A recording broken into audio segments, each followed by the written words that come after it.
বৰ্তমান এটা নিউজ দেখিলোঁ যে নিউজটোত কোৱা হৈছে যে চৰকাৰে সাহায্য বিতৰণ কৰিব। কিন্তু চৰকাৰে সাহায্য বিতৰণ কৰিবৰ কাৰণে জনসাধাৰণৰ পৰা যেনেদৰে সাহায্য দিয়ে তেওঁলোকৰ এই সাহায্য পুঁজিলৈ পঠাব লাগে আৰু সেই সাহায্য পুঁজিত জমা হোৱা টকাৰে কি কৰিব, বৰ্ণাঢ্যসকলক সাহায্য দিব। এতিয়া আমাৰ প্ৰশ্ন হয় যে বৰ্ণাঢ্যসকলক সাহায্য দিবৰ কাৰণে চৰকাৰৰ পুঁজি নাই নেকি? চৰকাৰে যে বিভিন্ন ব্যক্তিসকলক যেনেদৰে অৰিহণা আগবঢ়ায় বা সাহায্য আগবঢ়ায় তেনেদৰে দিবলৈ যে কৈছে সাহায্য পুঁজিলে, কিন্তু কথা হ'ল কি, জনসাধাৰণে নিৰ্বাচিত কৰি পঠিওৱা জনপ্ৰতিনিধিৰ দ্বাৰা গঠিত হোৱা এখন চৰকাৰে জনসাধাৰণক যদি সাহায্য প্ৰদান কৰিবলৈ যদি আকৌ জনসাধাৰণৰ পৰাই যদি অৰিহণা ল'বলগীয়া হয়, তেতিয়াহ'লে চৰকাৰখন থাকি কি লাভ আছে? গতিকে এই নিউজটোত চাওকচোন কি লিখি থোৱা আছে। এই নিউজটোৰ মতে যে জনসাধাৰণে আগবঢ়াওক, তাৰপিছত পুঁজিত পইচা জমা হ'ব, সেই পুঁজিয়ে সাহায্য দিব।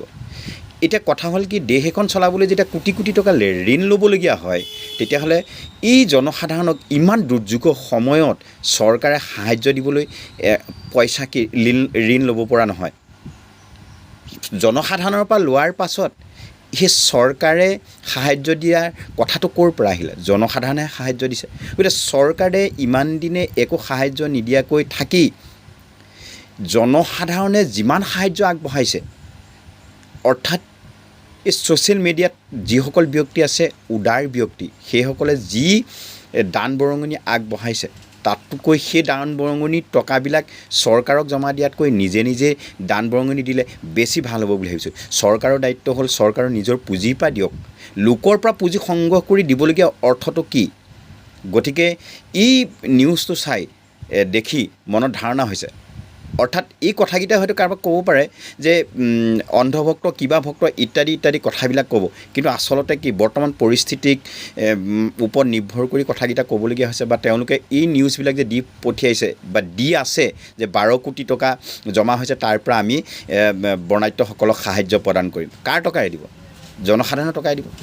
চৰকাৰৰ টকাই দিব জানো? জনসাধাৰণৰ টকাই যদি সাহায্য প্ৰদান, বৰ্ণাঢ্যসকলক সাহায্য দিবলগীয়া হয়, তেতিয়াহ'লে চৰকাৰখন থকাৰ অৰ্থ কি থাকিব পাৰে?